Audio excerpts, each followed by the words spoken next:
Nobody expected a former kickboxer sitting inside luxury supercars, smoking cigars, surrounded by money, to emotionally influence an entire generation of young men. But somehow, that is exactly what happened.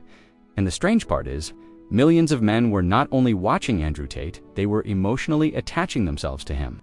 That changes everything psychologically, because people do not become obsessed with internet personalities randomly, especially men.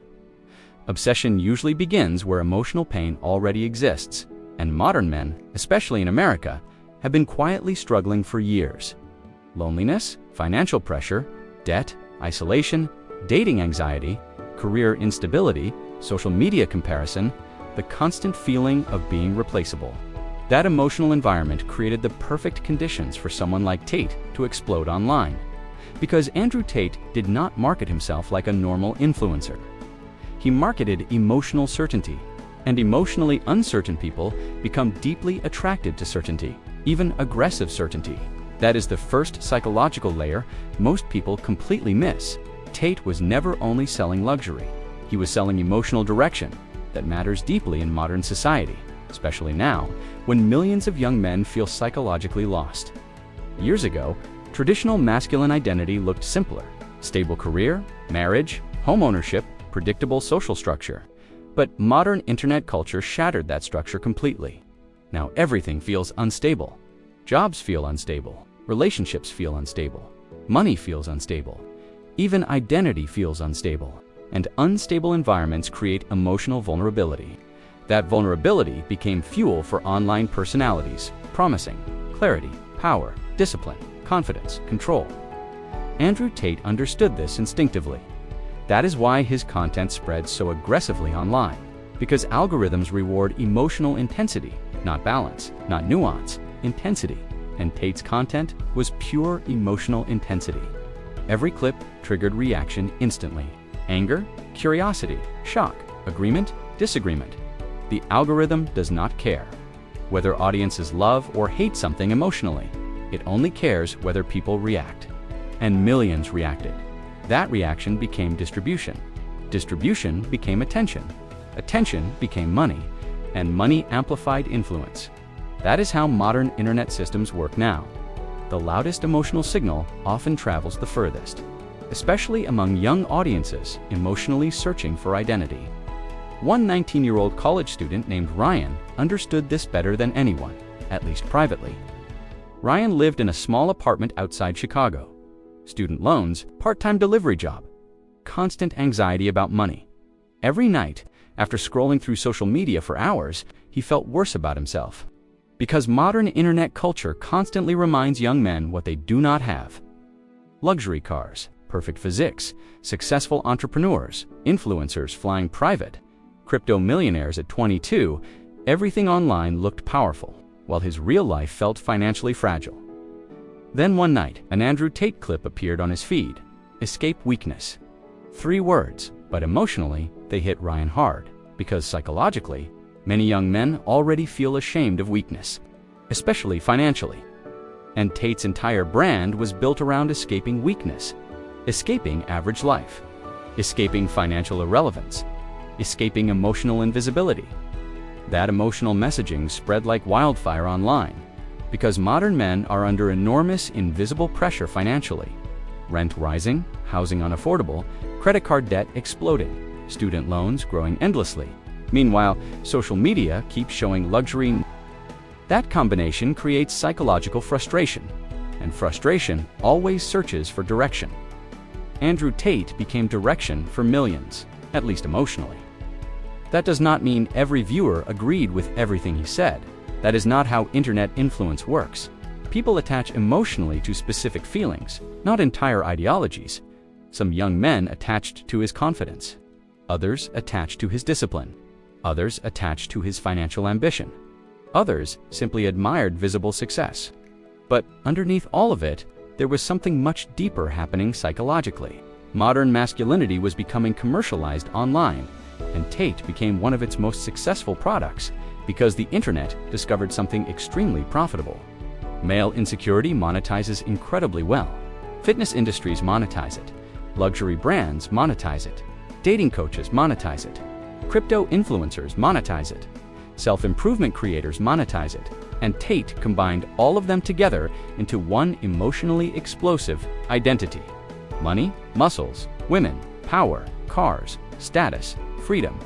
Every psychological trigger connected perfectly, especially on short-form content platforms, because TikTok and Instagram reward simplified emotional messaging. Fast emotions, fast certainty, fast stimulation, and Tate mastered that environment perfectly. But underneath the viral clips, there was another financial system operating quietly: attention monetization. That is the real story. Most people think Tate became powerful because of controversial opinions, but controversy alone does not create empires. Systems create empires, and Tate built systems around audience psychology, affiliate systems, courses, viral clipping networks, community ecosystems, digital products, subscription income, audience loyalty structures, everything connected back to attention. That is modern wealth now, not only businesses, attention systems. Because attention became one of the most valuable resources on Earth. Companies fight for it, governments study it, apps engineer it, creators monetize it, and Tate understood attention mechanics better than most traditional businessmen. That made him extremely dangerous online, because emotionally engaging personalities scale faster than logical personalities, especially in algorithm-driven environments. Ryan eventually became obsessed with Tate content, not casually interested, obsessed, watching clips daily, changing his routines, going to the gym aggressively, studying business content constantly, trying to become more disciplined. At first, his life genuinely improved. That is another reason Tate spread so aggressively. Some viewers experienced real psychological momentum initially: more confidence, more ambition, more structure, more motivation. But eventually, Ryan noticed something darker happening internally.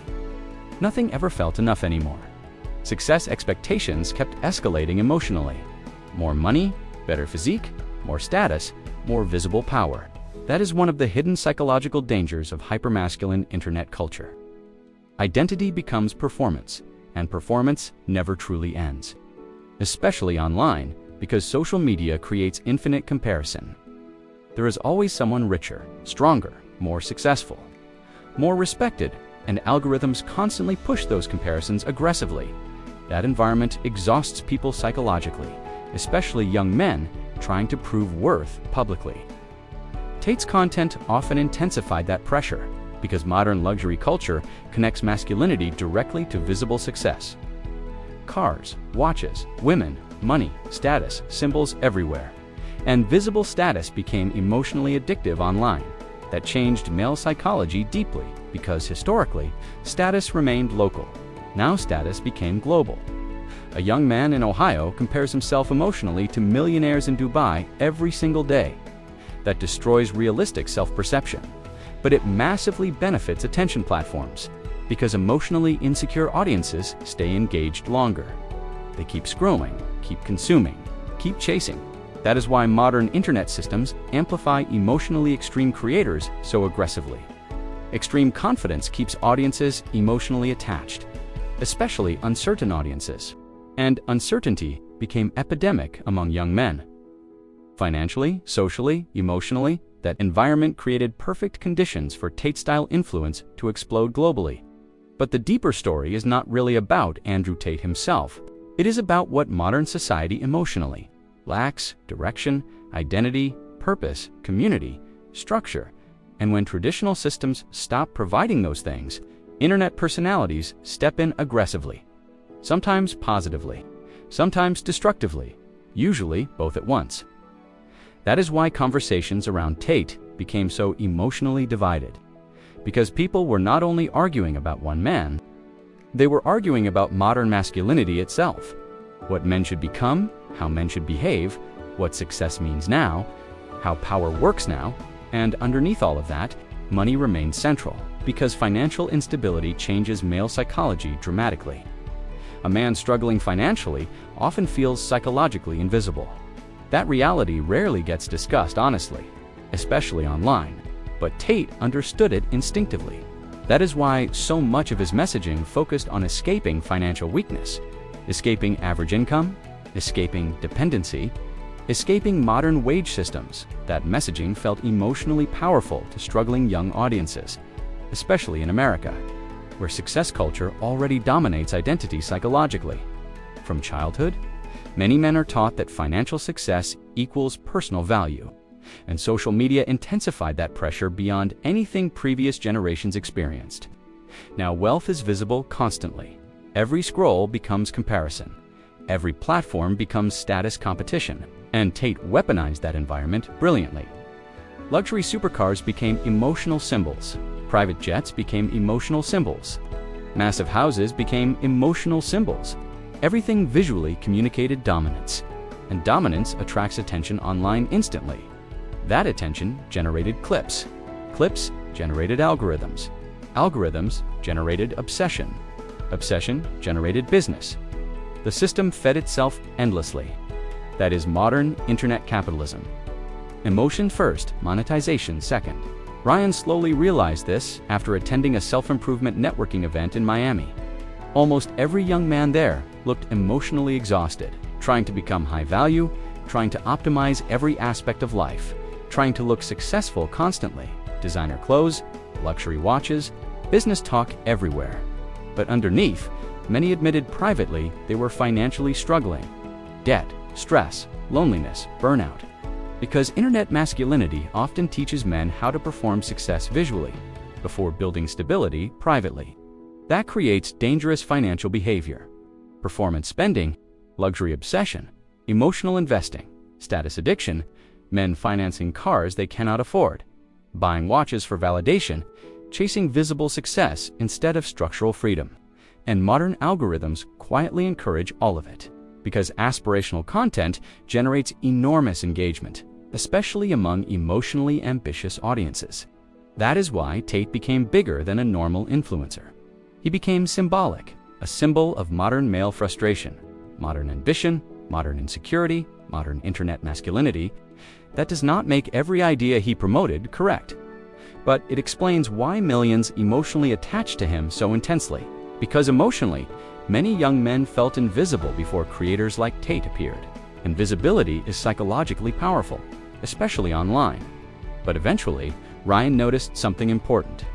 The richest, truly stable people he met offline rarely behaved like internet alpha personalities. They moved differently, calmer, less performative, more private, because real wealth often reduces emotional need for dominance signaling. That realization changed him slowly. He stopped consuming endless aggressive content, stopped comparing himself constantly, stopped attaching masculinity entirely to visible status. And strangely, his life became calmer, more financially disciplined, more emotionally stable, because confidence built privately feels different from confidence performed publicly. That may be the most important realization hidden inside the entire Andrew Tate phenomenon. Millions of men were never truly obsessed with one person. They were obsessed with what he emotionally represented: strength, escape, power, freedom, control, visibility.